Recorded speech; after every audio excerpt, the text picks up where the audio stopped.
누가복음 9장 57절에서 62절입니다. 다들 신앙 고백 해보셨죠?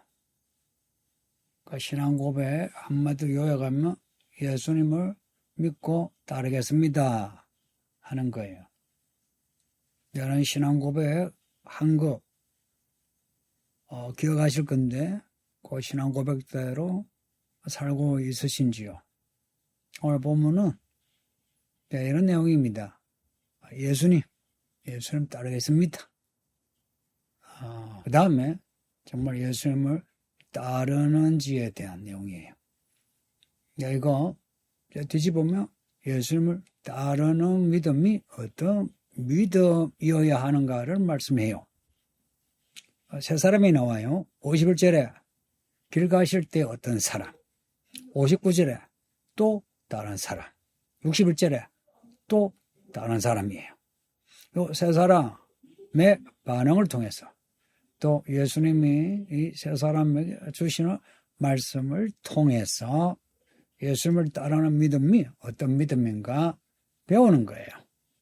이 세 사람은 다 예수님을 좋게 여기고 예수님을 따르고자 하는 마음이 진짜 있어요. 근데 진짜 있는데 그 예수님을 따르고자 하는 그 마음이 얼마나 무게의 마음이냐, 얼마나 큰 마음이냐 하는 거예요. 이게 교회 다니는 걸로만 되는 게 아니고 예수님을 믿습니다. 고백하는 것만 되는 게 아니고 예수님을 따르는데 얼마나 많은 그런 믿음의 내용으로 따라야 하느냐 하는 거예요. 이거는 목사, 장로, 권사 뭐 이런 그 직분하고 관계없어요. 모든 그리스도인이에요. 왜냐? 62절을 보면 하나님의 나라에 합당하다, 합당하지 않다. 이거 구원의 문제예요. 누가 구원을 받느냐? 예수 믿으면 구원받죠. 그러면 예수 믿는 믿음이 어떤 믿음이냐 하는 거예요. 우리 그 믿음을 배우는 거예요. 57절에 나온 사람. 예수님이 어디로 가시든지 나는 따르리이다. 우리 이 진정성을 의심하지 맙시다. 진짜 이런 마음 가지고 고백했다고 이제 보는 거예요. 근데 예수님이 이에 대한 대답이요. 어디로 가든지 예수님 자신을 따르겠다니까 얼마나 기특합니까? 칭찬할 만하죠. 근데 예수님 하시는 말씀이 여우도 굴이 있고 공중에 새도 집이 있는데 인자는 머리 둘 곳이 없다 하신 거예요. 이거 무슨 말씀입니까? 야, 너 나를 따르면 너 집도 없어. 거처할 곳도 없어. 야, 너 노숙할 수 있어. 그래도 따를 수 있겠어? 하는 거예요. 아니, 어디로 가든지 따르겠습니다. 라고 하는 사람에게 이런 말씀 하신 거예요. 그 예수님이 이런 거예요. 그럼에도 너 따를 수 있겠느냐 하는 거예요. 그러니까 우리가 어디로 가시든지 따르리라. 무슨 일이든지 내가 감당하리라 이러죠. 그 무슨 일, 그 어딘가, 그게 어딘지, 그 일이 무슨 일인지, 우리가 진짜 그 일을 감당할 수 있는지요. 어디로 다 갈 수 있는지요. 여우도 집이 있는데 예수님을 따르면 아무것도 없대요. 그래도 따를 수 있겠습니까? 예? 여러분 어때요? 따를 수 있겠습니까? 제가 묻는 거 아니에요. 예수님이 묻는 거예요. 그리고 50부전에 또 다른 사람에게 이제 그 사람에게는 예수님이 나를 따르라 하신 거예요. 그러니까 그 사람이 따르겠습니다 한 거죠. 근데 하는 말이 나로 먼저 가서 내 아버지를 장사하게 허락하옵소서 합니다. 그러니까 아버지가 죽었다. 그러니까 아버지 내가 장례 치르고 올게요 그럽니다. 세상 중요한 일이 아버지 장례 아닙니까? 그러니까 아버지 장례식에 갔다 와야죠. 예수님이 갔다 와서 나를 따르라 하실 만하죠. 근데 예수님 하시는 말씀이 죽은 자들로 자기의 죽은 자들을 장사하게 하고 너는 가서 하나님의 나라를 전파하라 하신 겁니다. 장례 치르라 말입니까? 치르지 말라 말입니까? 하지 말라는 거예요. 그냥 하지 말라는 거예요. 아니 아버지가 장례가 났는데 가지 말라는 겁니다. 그러면서 하나님의 나라를 전파하라 이거 가서 전도하라 선교하라 라는 의미보다는 하나님의 일을 하라는 겁니다. 그 하나님의 일이 뭡니까? 예수님을 따르는 거죠. 앞에서 나를 따르라 하셨으니까. 나를 따르는 겁니다. 예수님을 따르는 그 일이 뭐냐? 가서 하나님의 나라를 전파하는 일입니다. 아니, 아버지 장례가 났는데, 그것도 그 장례 난 사람이 아버지 장례 갔다 오게 허락하소서 합니다. 아버지 장례 나면 당연히 그냥 갔다 오죠. 근데 허락하소서. 그러는데 예수님이, 야, 죽은 자 상자시냐고 넌 나를 따르라 하시는 예수님을 어떻게 생각합니까? 목사님, 제가 여러분에게 교회 일이 있단 말이에요.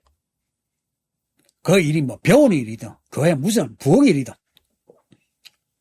근데 제가 그냥 말이라도 제가 실수를 했다 합시다. 그럼에도 야, 가지 마 한다면 여러분은 어떻게 반응하겠습니까? 이 목사로 보겠습니까? 다 뒷담하고 다 떠나가고 말죠. 그러니까 제가 겁이 나서 그러지 못하고 있죠. 여러분 마음대로 해도 아이고 그래 하세요 그러죠. 제가 말한 적이 있습니까? 하세요 그러죠. 위로하고 격려하고 지지하고 이러니까 제가 목회 이렇게 잘 못하죠. 그 다음 사람 61절에 또 다른 사람이 하는 말이 주여 내가 주를 따르겠습니다 합니다. 근데 주를 따르겠는데 예수님 내가 가족하고 작별은 하게 해주세요 하는 겁니다. 아니 당연한 거 아닙니까? 예수님을 따르는 게요 그냥 교회 다니는 그런 문제가 아니고요. 이때는 정말 가족을 떠나는 거예요. 예수님이 나사렛과 고향 집을 떠나오셨잖아요. 그래서 그 가족들이 예수님을 찾아와가지고 야 아들아 집에 가자, 형님 집에 가자, 오빠 집에 가자 그랬잖아요. 집을 떠나는 거예요. 그렇게 떠나는데 가족하고 작별하게 하소서 합니다.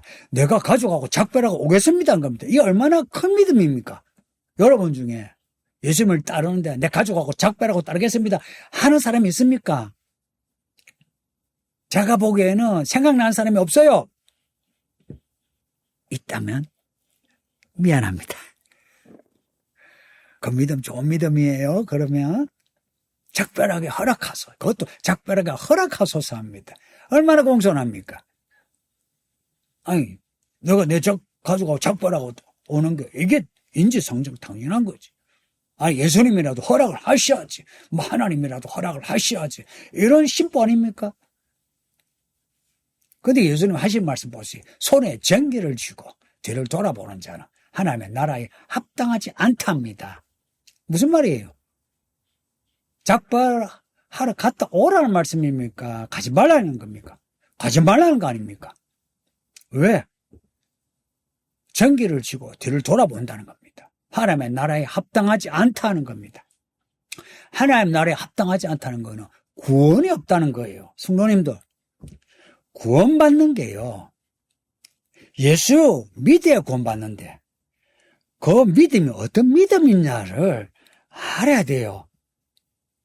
그 믿음, 그냥 내가 예수 믿습니다 하고 내가 그냥 입에 발린 소리로 구원받는 게 아니고 예수님을 따르는 믿음인데 그 예수님을 따르는 그 행동이 어떤 상황에 있든지 그냥 예수를 따라야 된다는 겁니다. 상황 논리가 안 통하다는 거예요. 아버지 장례, 가족 작별, 인생에 이 문제보다 큰 상황이 있습니까? 안 된다는 거예요. 왜? 예수님을 지금 따르겠다. 자기가 고백했잖아요. 혹은 예수님을 따르라 했잖아요. 예수님을 따르라 했든지 내가 따르겠습니다 했으면 그 적시로 해야 되고 그것을 그대로 감당해야 하는데 그러지 않다는 거예요. 우리 성도들이 정말 힘들면 힘들다 그래요. 어제 그 오후에 질문만 해도 그렇죠. 뻔히 목사의 마음을 알면서 본인이 부담스러우니까 익명이 있으니까 익명으로 그런 질문한 거 아닙니까? 그게 양심적 익명. 잘 들어있어. 양심적 익명. 와서 예수 목사님 아이고 부담스러운데 아이고 이렇게 해주세요 저렇게 해주세요 이런 거지. 이거는 좋지 않은 마음 가지고 목사 뒷담하는 거랑 똑같잖아요. 덕분에 또 제가 설명을 할 수 있게 되어서 그 또한 다행인데, 예? 아이고, 그 마음이, 그런 질문한 사람 마음이 얼마나 불편했겠습니까? 그렇게 안 불편해도 되는데. 아이고, 참 내가 안 됐다 싶어요. 얼마나 불편했겠어, 그 마음이. 그렇다고 해서 내가 입 다물고 가만히 있을 수도 없고. 보세요. 손에 전기를 쥐고 뒤를 돌아보는 자, 장례식 갔다 오는 자, 합당하지 않답니다. 교회가 가는 길로 그냥 가는 거예요. 거기에서 이런저런 그 소리가 사람들이 듣기에는 합리적이고 윤리적이고 해도 하나님 나라에 합당하지 않아요. 예수 믿는 거 무게가 어떤 무게인지를 아셔야 돼요. 그 무게를 감당해야 하나님의 나라를 봐요. 내가 그냥 예수 믿는다 하고 교회 왔다 갔다 하고 되는 게 아니다 이야기예요. 무슨 집을 나오란 것도 아니고 재산을 바치란 것도 아니고 장례식에 가지 말란 것도 아니고 왜 말씀 읽고 기도하는 거 또 교회 일정한 일하는 것도 힘들다 하고 그리고 목사가 그 어렵게 성경을 준비하고 채점하고 또 사람들 불편한 사람들 마음 또닥거리고 당신들 한번 생각해 보소. 자실 때 꾸짖을 때 마음 편하대요? 이 마음 불편한 거 감싸고 이러면은 참 목사님 마음에 합당하게 아이고 기쁘게 해드려야지. 이래야 그래도 성도지. 그게 그래도 믿음이 그래도 개자신만한 믿음을 가진 사람이지. 내가 어제 한마디 하려다가 상처받을까봐. 야간 본인이 상처받았다면 상처잖아요. 얼마나 마음 불편하겠어. 아이고. 이 어리석은 성도님들. 우리 예수님이 보세요. 머리 둘 거 없어도 따르겠느냐? 야, 죽은 자는 죽은 자들로 장사 지내라. 전기를 쥐고 돌아보면 합당하지 않다 이럽니다. 이런 말씀 이게 이들에게만 주신 말씀이겠어요? 우리에게 주시는 말씀이겠어요? 우리에게 주시는 말씀 아니겠어요? 그러니 우리 예수님을 따르는데 모든 걸 겁시다. 믿음은 모든 걸 걸지 않으면 믿음 생활 못합니다. 기도해요. 아버지 하나님 우리 성도들 머리 둘 거 없는 인생이 되어도 아버지 장래 급해도 가족 특별히 정이 중요해도 예수님을 따르는데 그 따르는 것을 우선하게 하소서. 우리 생각이 이게 이해가 안 되고도 사람들이 뭐라 욕을 해도 믿음의 길 감당하게 하소서. 우리 성도들 부디 말씀 잘 배워 이런 믿음으로 살아내요. 말씀이 이루어지는 하나님의 나라를 가지고 누리는 성도들이 다 되게 하소서. 예수님 이름으로 기도합니다. 아멘.